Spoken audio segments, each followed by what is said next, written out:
Olá meus amigos, eu me chamo Márcio Brito, sou terapeuta, tudo bem aqui? Hoje posso tratar...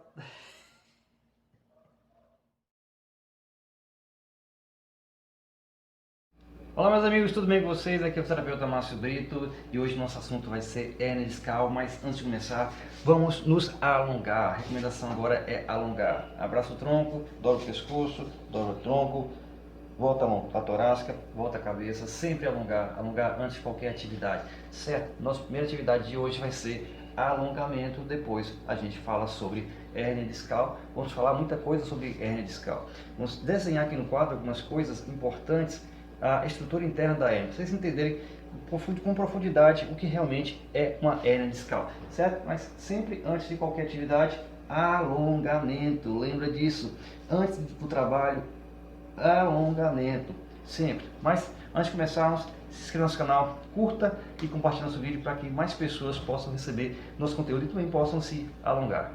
Vamos lá para o vídeo. E agora vamos falar sobre escrever, desenhar, sobre disco intervertebral e um pouco sobre hérnia discal para que vocês entendam como acontece todo esse processo de hérnia discal. Inicialmente, vamos pegar o segmento da coluna. O segmento da coluna que me refiro, duas vértebras e no meio um disco intervertebral. Vértebras, disco intervertebral. E vamos pegar um material cortante e cortar aqui essa região. Então eu vou pegar essa vértebra, jogar fora e essa região eu vou então observar. Observar como? De cima para baixo, de cima para baixo. Eu vou ver, portanto, é um disco, o disco vertebral que eu vou observar. E como é que ele é, o disco vertebral? Ele no centro é formado pelo núcleo pomposo. Aqui no centro temos água, proteína, e ele é envolvido por camadas concêntricas chamadas de anel fibroso.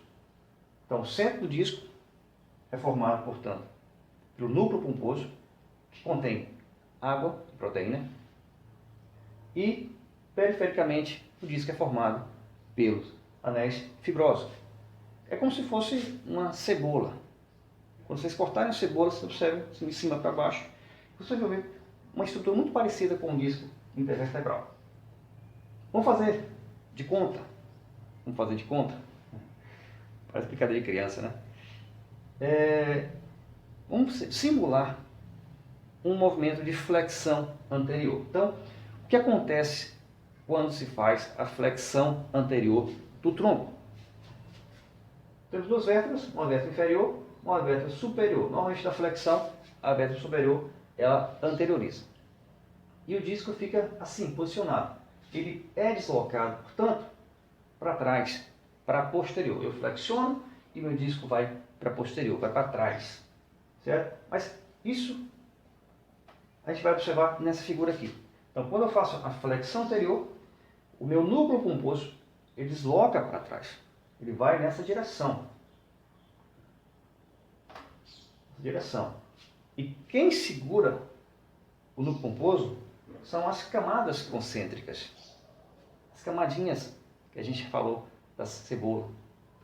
Mas com o tempo, com muito movimento de flexão anterior, sem esse cuidado, portanto, e realizado de forma inadequada, porque é um movimento muito lesivo, vai acontecer que esse material no centro do disco, que é água, proteína, núcleo pomposo, ele começa a deslocar até gerar uma lesão no núcleo pomposo, essa camada, e escapar dessa região.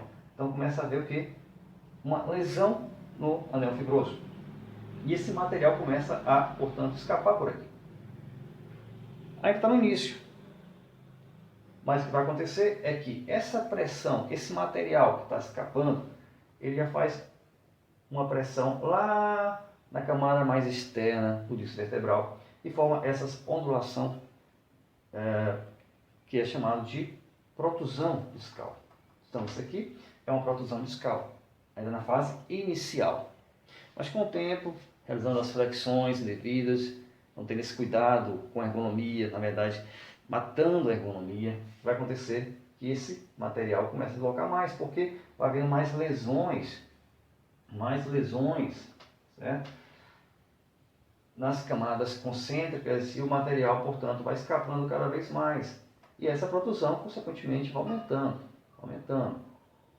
Até que um dia a pessoa então faz talvez o último movimento de flexão e que tudo isso aqui foi rompido.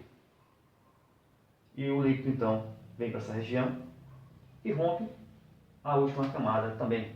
E aí o material ele é expulso. E nós chamamos, portanto, de hérnia extrusa. Que, portanto, é o último estágio da hérnia. E esse material ele pode cair no canal vertebral. E aí, muitos casos, passa a ser necessário, portanto, cirurgias para fazer a limpeza. Então, essa sistemática, o disco intervertebral, movimento de flexão e a formação de uma hernia discal, protusão discal inicialmente, com o avanço, portanto, da lesão, nós temos um agravamento da situação da condição, e aí nós temos, por fim, a condição final de hérnia extrusa. Aí vocês podem perguntar, bem, se quando eu rompo a primeira camada concêntrica, eu já tenho uma hérnia, quando eu rompo essa primeira camada, eu já tenho uma hérnia, na literatura tem livros, sim, que dizem que isso aqui já é uma hérnia chamada hérnia contida. Então, a protusão é, portanto, já uma hérnia contida. Essa é a hérnia extrusa. E aqui seria uma hérnia contida. Não rompei foram rompidas todas as camadas. Mas, aqui sim, já houve rompimento de uma camada. O líquido material já saiu no composto. E está, então, invadindo o corpo do disco. Ou seja, o que eu quero mostrar também com esse desenho é o seguinte. Uma hérnia discal, inicialmente leve, mas nada que não possa piorar, nada que não possa progredir. Daí a importância, a gente fala tanto sobre a ergonomia, cuidados com a ergonomia, cuidados também com a forma de abaixar, de levantar, a chamada educação postural, porque uma hérnia contida pode tornar uma hérnia extrusa. Basta continuar machucando, basta continuar realizando movimentos de forma indevida, basta não observando tudo que a gente tem dito. É preciso saber abaixar, é preciso saber levantar, é preciso saber até onde posso fazer uma flexão anterior de tronco, porque tudo isso aqui é em função da flexão anterior de tronco. A extensão não tem o mesmo mecanismo. A extensão de tronco não tem o mecanismo, mas a flexão anterior, sim. A extensão ou flexão posterior não tem o mesmo mecanismo lesivo, mas a flexão anterior, sim, tem.